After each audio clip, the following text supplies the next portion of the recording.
श्री राधे राधे। भक्तों, भागवत धर्म अर्थात प्रभु की भक्ति का धर्म, यही जीव का परम कल्याण करता है। भक्ति मार्ग में चाहे संप्रदाय कोई भी हो, भागवत धर्म को ही सर्वाधिक महत्व दिया जाता है। और इसी तरह से ये वारकरी संप्रदाय में भी भागवत धर्म ही है।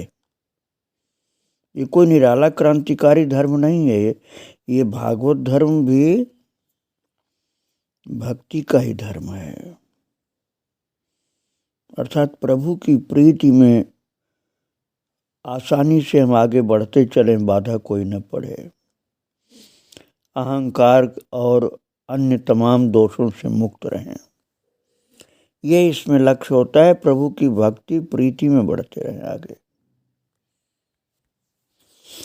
श्री तुकाराम जी महाराज भी भागवत धर्म के अनुसार ही वारकरियों के सत्संग, जो एकादशी व्रत, अहोरात्रि हरि जागरण, कीर्तन भजन, नाम स्मरण, हरि कीर्तन, इसमें लगे रहते थे। इसी से चित्त शुद्ध हो जाता है भक्तों। और एकादशी महाव्रत वारकरी संप्रदाय में बहुत महिमा के साथ स्वीकार किया जाता है। बहुत महान महान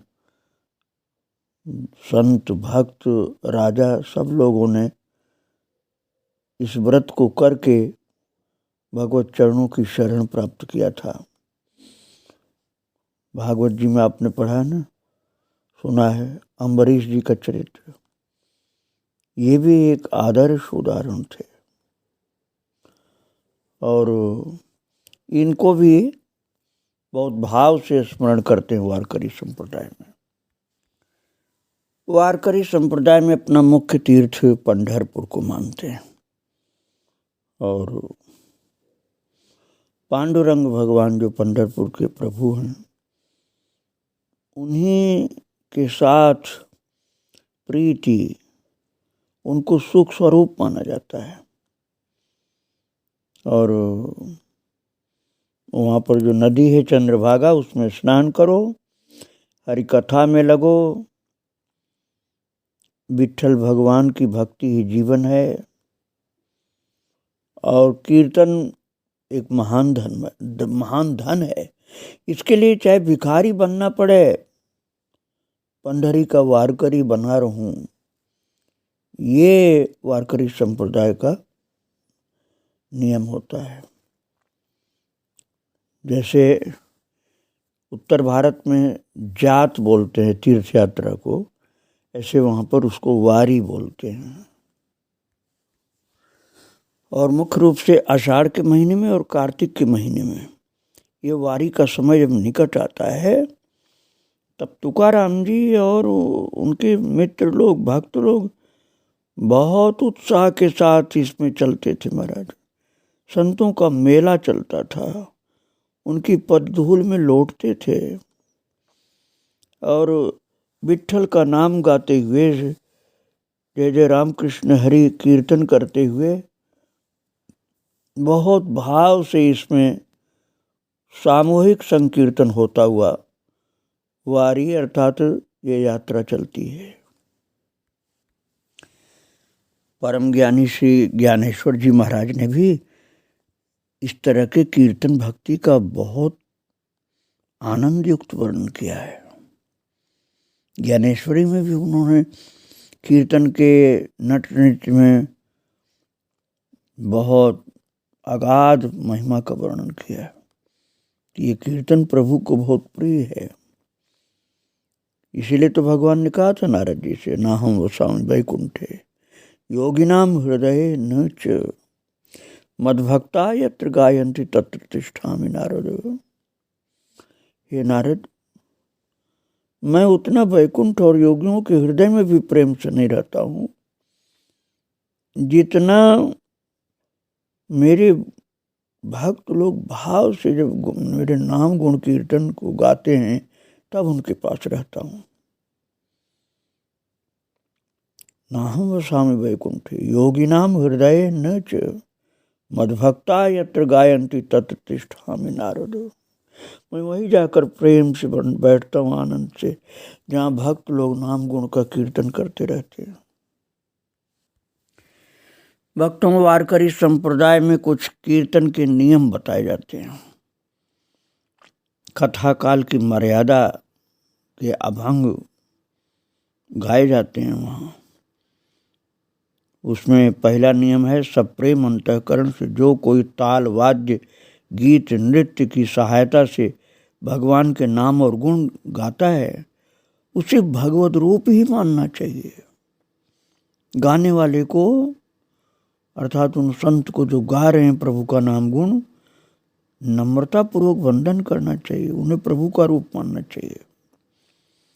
जब तक कथा हो रही हो तब तक कायदे से बैठे कथा में, आलस्य बस अंगड़ाई न ले और उल्टा सीधा इधर उधर घूम घाम कर न बैठे, शांति से बैठे। वारकरी संप्रदाय में श्री तुकाराम जी महाराज कहा करते थे कि पान चबाते हुए कथा में न जाए, मुंह स्वच्छ करके कथा में बैठे, नाम संकीर्तन में चित्त लगावे, कीर्तन के समय और बातें न करे, अपने सम्मान के लिए कुछ योजना न बनाए, बड़प्पन न दिखाए, कीमती वस्त्र पहन के कथा में न जाए, नहीं तो धूल लगने की चिंता रहती है। और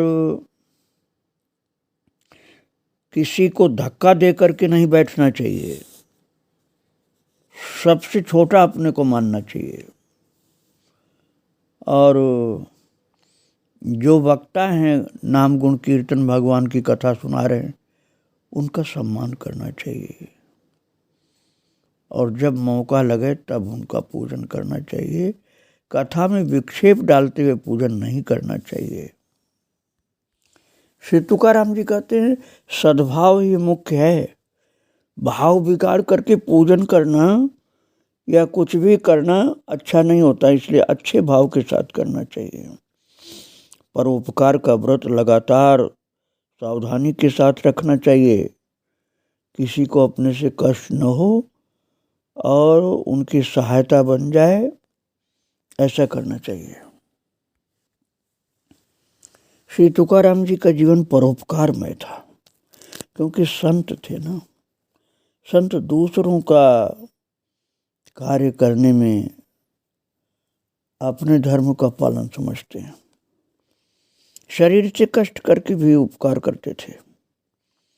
किसी की खेत की रखवाली करने को कोई बोले तो रखवाली करते, बोझा लादने को बोले तो बोझा लदवा देते या पहुंचा देते, और जीव जंतुओं की भी सेवा कोई करने को बोले तो वो भी करते थे। और महाराज तुकाराम जी का ऐसा स्वभाव बन गया था कि बस वो भगवान नारायण की सेवा ही मान करके सबकी सेवा करते रहते थे। दास से भक्ति प्रकट थी उनकी। और जो उनकी पत्नी एक तो मर गई थी, बड़ी वाली, छोटी जो थी जीजाबाई, जीजाबाई के विषय में थोड़ी सी लोगों को नाराजगी होती थी, क्योंकि कड़क स्वभाव था उसका। तो महाराज चिंता नहीं करते थे तुकाराम जी, वो अपने धर्म का पालन करते रहते थे, भले वो गुस्सा करे तब भी। और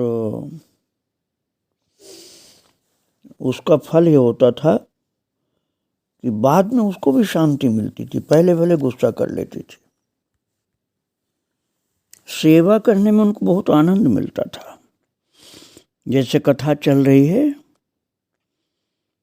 तो कथा सुनते हुए सेवा करते रहते थे महाराज। वो जैसे श्रोताओं पर पंखा झलना, नदी से पानी भर भर के लाना, लोगों को पिलाना, गगरी जो घड़ा अपने कंधे पर खुद लेकर के आना। कोई बीमार पड़ जाए तो उसको इलाज के लिए ले जाना उठा करके। जड़ भरत के समान सेवा परायण थे, कहीं भी किसी ने लगा दिया है तो लगे हुए हैं, बुरा नहीं मानते थे।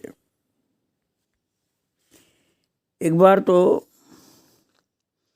एक वृद्धा स्त्री के कहने पर तुकाराम जी ने तेल ला करके उसके घर पहुंचा दिया।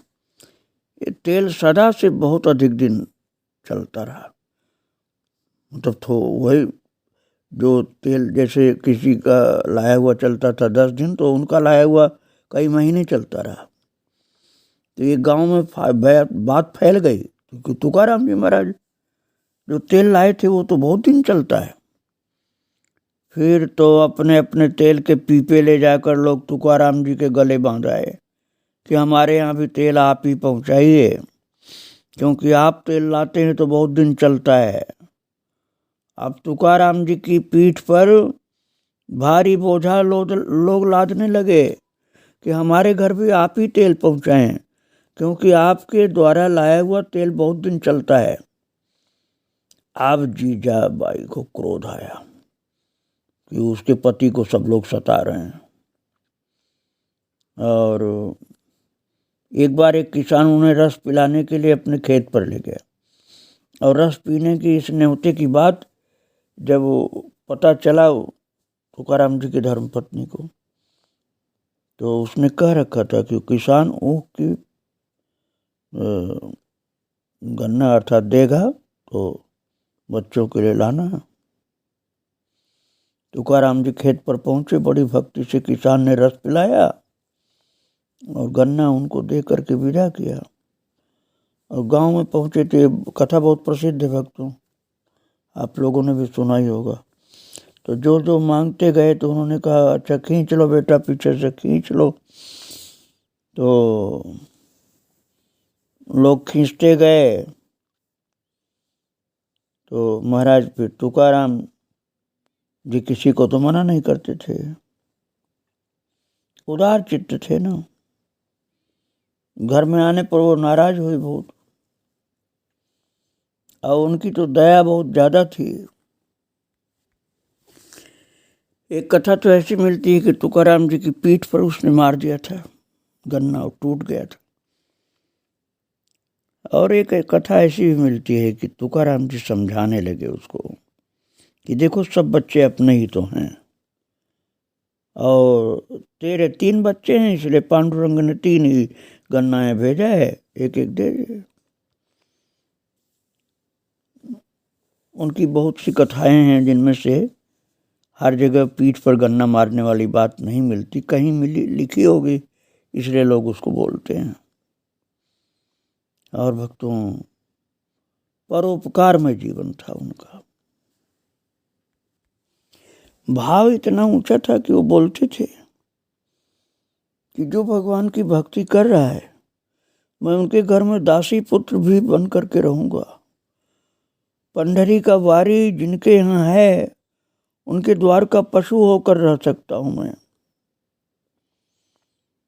विठल चिंतन जो करते हैं उनके पैर की पनही बन जाऊंगा मैं। तुलसी का पेड़ जिनके आंगन में है, उनके यहाँ झाड़ू बन के रहूंगा। ऐसा उनका भक्ति भाव भरा उद्गार होता था भक्तों। और भक्तों के यहाँ सेवा करने का सहज उनका स्वभाव था। श्री तुकाराम जी कहते थे वैकुंठ जाने का यह सरल सुंदर मार्ग है, भक्तों की सेवा करो और भी सबकी सेवा करो, और बस जय जय राम कृष्ण हरि, जय जय राम कृष्ण हरि ये गाते रहो, इसी से वैकुंठ चले जाओगे। सीधी बात बिल्कुल बताते थे कि ये सरल तरीका है। श्री तुकाराम जी कहते थे मेरी तो इच्छाएं सब खत्म हो गई, आप तो जो श्री विठल जी हैं ईंट पर खड़े हुए, उन्हीं की चरण में मैं बैठा हुआ हूँ। और उनकी जो कथा है वही सुख की समाधि है। और इसके अलावा संसार में और कुछ भी अच्छा नहीं लगता है। बस इसी आनंद में डूबे रहना चाहिए। श्री तुकाराम जी कहते थे, वासना का मूल काटे बिना कोई ये न समझे कि मेरा उद्धार हो गया। भगवान के कीर्तन, गुण श्रवण, भगवान के भक्तों का चरित्र, ये सुन सुन करके उसी में मन लगा करके संसार की वासना का मूल काट देना चाहिए। तभी जीव भगवान के धाम में जाता है। वो कहते थे कि सज्जनों का संग बहुत कल्याणकारी है। सज्जनों का अर्थात भक्तों का संग जरूर करना चाहिए। नाम कीर्तन का घोष हरनिश करना चाहिए। सदाचार में लगे रहना चाहिए और एकांतवास भी जरूरी है।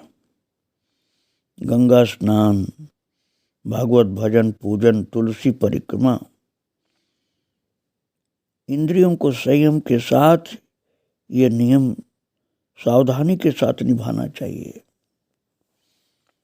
और कोई अतिथि मिल जाए, द्वार पर आ जाए, तो उसकी सेवा करनी चाहिए।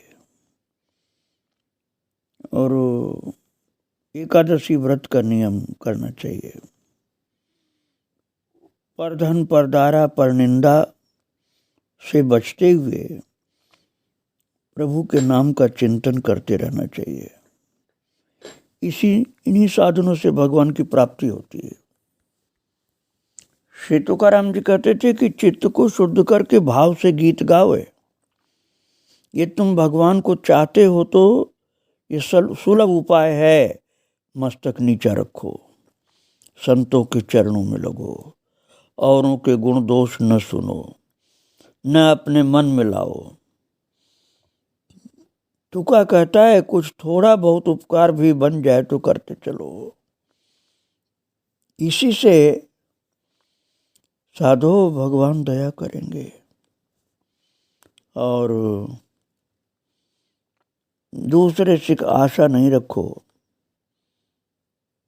एक भगवान को ही अपना मानकर उन्हीं से आशा रखो। भगवान की प्रसादी तो स्वीकार करो, किंतु भगवान की कथा कीर्तन का विक्रय मत करो। तुका जी का ऐसा कहना था भक्तों। श्री तुकाराम जी महाराज संतोष मार्ग को उत्तम मार्ग मानते थे। जो प्रभु का प्रसाद मिला उसमें संतुष्ट रहो, उसमें लालच नहीं करो। उनका कहना था कि भक्ति को बढ़ाने वाले ग्रंथ का अध्ययन करो, अन्य ग्रंथों के अध्ययन नहीं करो, उससे समय बर्बाद होता है। और स्त्रियो वैश्या तथा शूद्रास ते पियांति पराम गतिम, जो भगवान ने कहा गीता जी के 9वें अध्याय में, इसको वो बार बार बोलते थे कि इस बात को ध्यान रखो। भगवान के यहाँ मुक्ति का द्वार किसी के लिए नहीं बंद होता है। वो तो स्वयं बोलते हैं, स्त्रियों वैश्या तथा शूद्रा ते पियांति परम गतिम। इसलिए उनका द्वार सभी के लिए खुला हुआ है। वारकरी संप्रदाय में गीता अर्थात श्रीमद् भगवत गीता और श्रीमद् भागवत महापुराण, इन दोनों को सर्वोपरि ग्रंथ माना गया है। और नाम कीर्तन और भक्त भगवंत चरित्र श्रवण, ये बहुत उत्तम साधन माना गया है। उनका कहना है कि पुराणों पर पूरी श्रद्धा रखो, भक्त भगवंत चरित्र पर पूरी श्रद्धा रखो। भगवान के सभी नाम महान हैं। और इसलिए गीता जी में भगवान ने 10वें अध्याय में जो कहा है, यज्ञा नाम जप यज्ञोस्मि और सततम कीर्तयन्तो माम, 9वें अध्याय में कहा है, तुकाराम जी कहते हैं इसको आदर के साथ स्वीकार करो। तुकाराम जी महाराज नामदेव के अभंग को बहुत प्रेम से गाते थे और कहते थे नामदेव के अभंग जो हैं वो साधकों के लिए परम कल्याणकारी हैं, इसलिए उनको गाते रहना चाहिए, सुनते रहना चाहिए। सदगुरु की महिमा को गाते थे और कहते थे सदगुरु प्रसाद के बिना कोई भी अपना परमार्थ सिद्ध नहीं कर सकता है, इसलिए सदगुरु का आदर करो, नहीं तो अहंकार के जाल में फंस जाओगे और अहंकार फिर तुम्हारा विकास नहीं होने देगा। 13वें अध्याय में गीता जी में भगवान ने कहा है आचार्योपासनम, अर्थात गुरु की पूजा करनी चाहिए, आदर करना चाहिए, उनमें दोष नहीं खोजना चाहिए, उनकी निंदा नहीं करनी चाहिए, तो गुरु कृपा होती है और भगवान भी प्रसन्न होते हैं। श्री तुकाराम जी के ऊपर गुरुदेव की कृपा हुई थी और वो कहते हैं मेरे ऊपर सचमुच बहुत कृपा हुई। स्वप्न में ही गंगा स्नान, इंद्रायणी स्नान के लिए जाते हुए रास्ते में वो मिले और उन्होंने मस्तक पर हाथ रखा, भोजन के लिए 1 पाव घी मांगा। वो कहते हैं कि लेकिन मुझे विस्मरण हो गया, कुछ अंतराय हो गया, इसी से उन्हें जाने की जल्दी की। तो गुरु परंपरा के नाम बताए राघव चैतन्य और केशव चैतन्य, और अपना नाम बताया बाबा जी चैतन्य, और रामकृष्ण हरि मंत्र दिया। और मुझको अंगीकार किया। सदगुरु ने तुकाराम जी पर अनुग्रह किया और उन्हें रामकृष्ण हरि मंत्र दिया। इंद्रायणी में स्नान करने के लिए जाते हुए प्राप्त हुए थे और अपने गुरु का बड़ा गुणगान करते थे वो। और सदगुरु महाराज ने तुकाराम जी को जो अंगीकार किया था उसको बार बार बखानते थे कि मुझको स्वीकार किया गुरुदेव ने अपनी सेवा में। और एक बात बताते हैं भक्तों कि पुरस्चरण किया था भगवान के नाम का, तो समर्थ श्री रामदास स्वामी के वेश में भगवान श्री रामचंद्र जी प्रकट हुए थे और अपना बाएं हाथ मस्तक पर रखा इनके। तो इस प्रकार के बहुत से अनुभव उनको प्राप्त हुए थे। और तुकाराम जी महाराज स्वयं भी इसी प्रकार से अनुरागी भक्तों के पास पहुंच जाते थे और कृपा करते थे। कई लोग ये बात नहीं जानते कि उनके गुरुदेव थे, तो कह देते उनके कोई गुरुजी नहीं थे, लेकिन ऐसा नहीं। तुकाराम जी के गुरुजी थे बाबा चैतन्य, और इसको उन्होंने अपने अभंगों में स्वीकार किया है। और कहते हैं सबसे पहले तो गुरुदेव ने स्वप्न में ही दर्शन दिया था, बाद में प्रकट होकर भी दर्शन दिया था,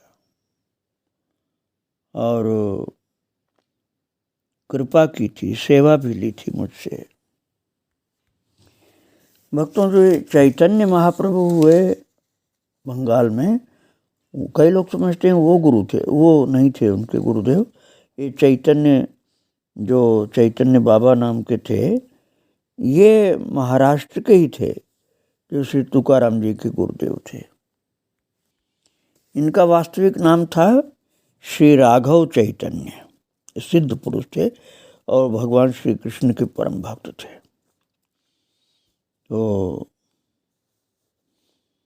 इसलिए राघव चैतन्य को ही अपना गुरु मान करके ये चैतन्य देव का नाम गाते थे।